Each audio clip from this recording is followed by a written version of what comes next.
Hi, how's it going?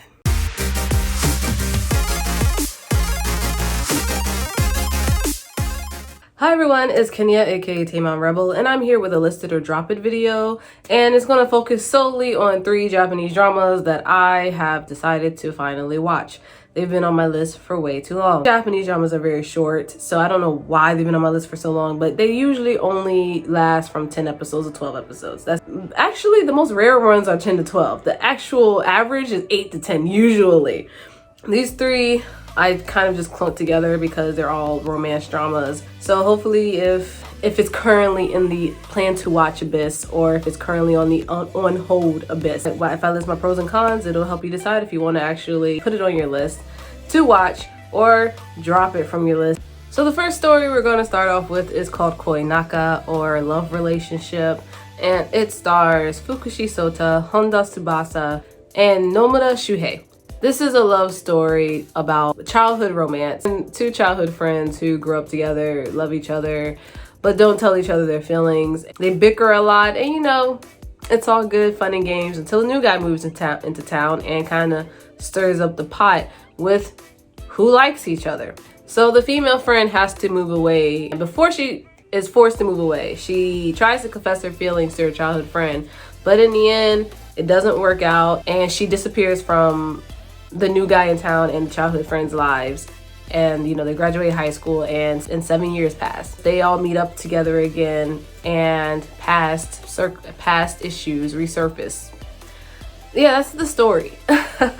So the first pro is character development, specifically with Aoi. So he literally had to go through this whole mindset of, I lost her, I came to terms with losing her, but now she's back and I still can't have her. And you can see all of that frustration and thought process go through the whole show with Aoi's character. And the fact that he also had to go through his lack of conviction at work and focus on his struggles with work too was also a nice character development. Pro number 2 is that I really enjoyed the directing and cinematography. They chose really nice locations to place for them when they had like these important conversations, and it helped me come into the scene with them. So for instance, they had like a sincere conversation. They were beside a very chill, relaxing riverbank, or if they were having a serious conversation, it was always kind of busy around them, like as far as like layout or just being in a room with a lot of people who have to dismiss themselves. There's always some type of commotion coming and going on around them. It was very nice. It was like little nice things like that that helped me kind of gather myself into the plot more. So con number 1 is that even though these characters are now well into adulthood, they are 25 plus now years old when the story actually starts. The biggest thing is lack of communication. Granted, that is a drama trope in every drama, but for this one specifically, it was like, hey, you have every chance to tell her. Hey, you have every chance to confront him, but I'm just not going to. Or even if I do, I'm going to say it in such a roundabout way. It's just not going to land the way I wanted to, and it's just going to create more miscommunication. The second con is nosy friends. I don't like nosy friends. If I get that the best friend had all the best intentions for his friends, but in the end, his friends needed to deal with their conflict on their own. So I don't really care for the fact that he was part of the driving force that got them to do what they needed to do. It just negated the hard work Aoi should have put in on his own. Con number 3, real quick. I don't like frame stories. I don't like you giving me the ending of the show and then manipulating it to thinking that I want to figure out what's going to happen in the end because you fed me a little bit at the beginning. I don't like that. Don't reel people in like that. I don't like frame stories. Stop that. So overall, I pushed through because I'm a Honda and a Fukushi fan. They still had really good character development and they played their characters very well. So I say, if you are in the mood for a pretty chill romance that isn't too dramatic but can be very frustrating, but you like frustration, I say list it. But if you are not into love triangles, very, very lack of communication, drop it, because you're just gonna get frustrated and it's just not gonna be fun. So yeah, that's Koinaka.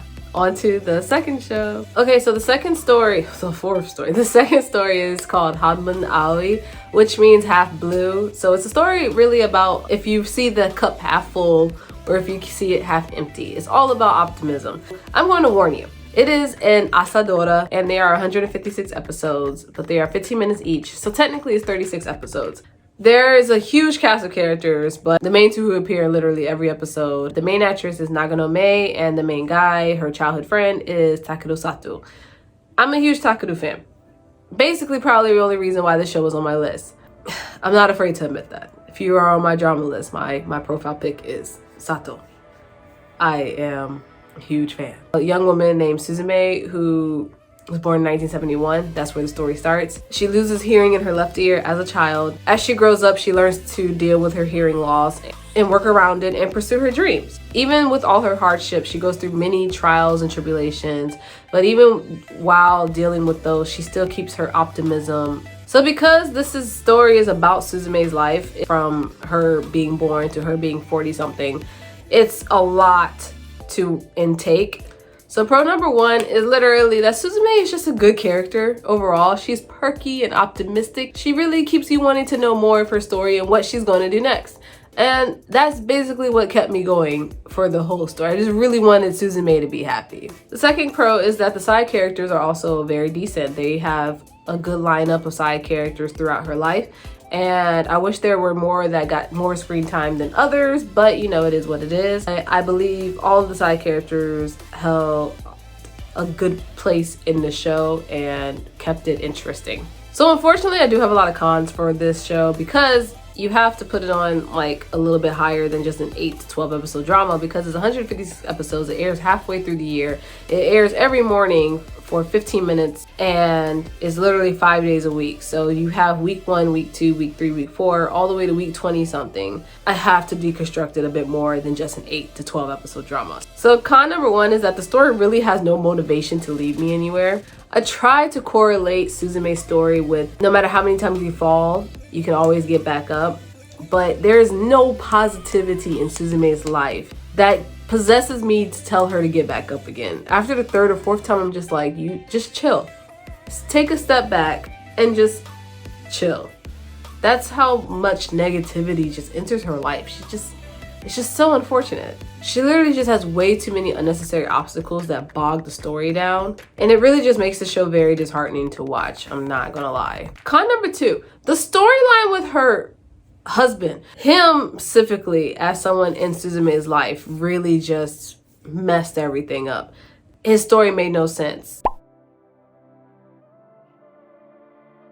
Con number three, even though I love Suzume, even though I enjoyed her optimism, she doesn't change. She's so optimistic all the way into adulthood that it makes me feel like she's still a child in her own right. And there's nothing wrong with still having child tendencies as an adult. And I couldn't really tell if she was being an adult or if she was just going with the flow. So overall, the story's pretty lackluster. It's a good watch if you're able to stick through it and you like latch on to something that you enjoy, but I would not fault you for dropping it on week 1 out of like 26 weeks. It's a very neutral listed, but once again, I would not fault you for dropping it because you can't drop it. Especially if it's on your own whole list.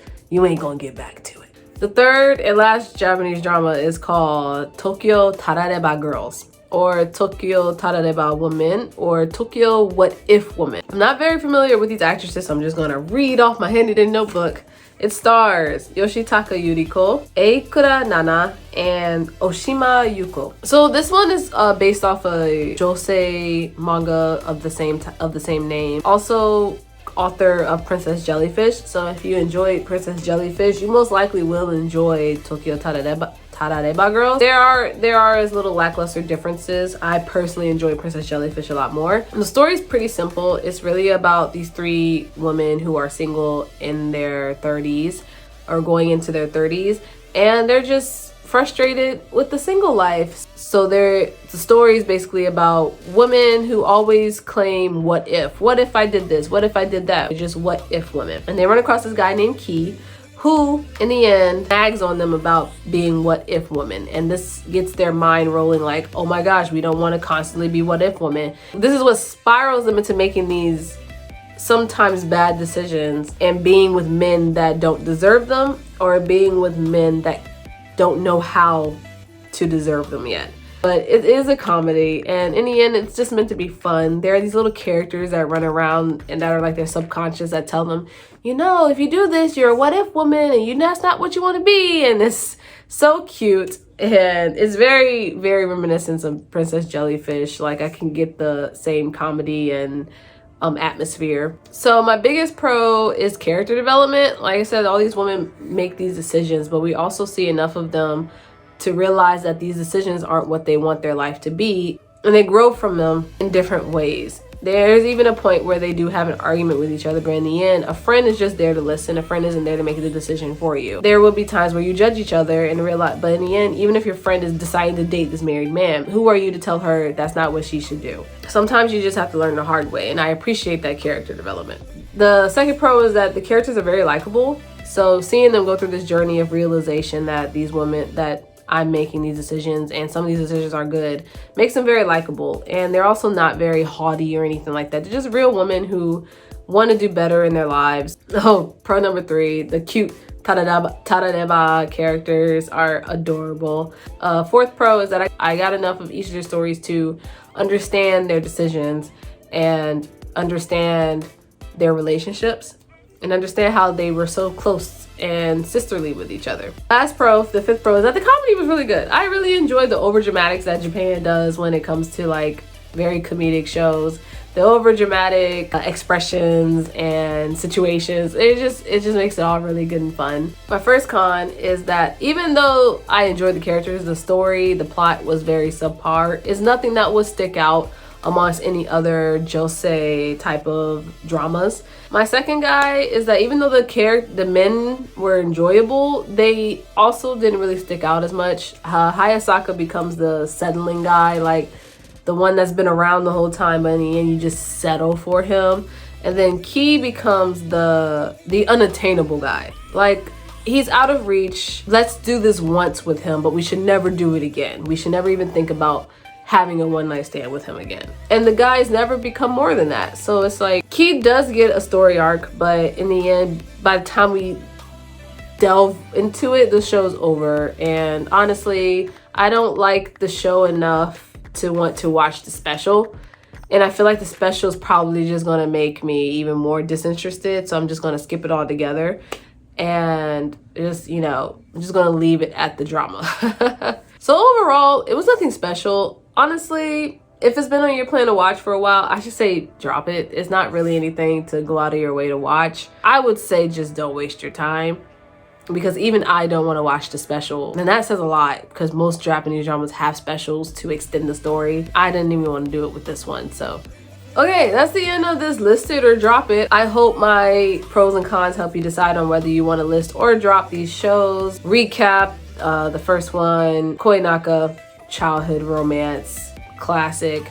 Second, Hanbun Aoi, Asadora, 156 episodes. You know, if you're really if you want to get that deep into it.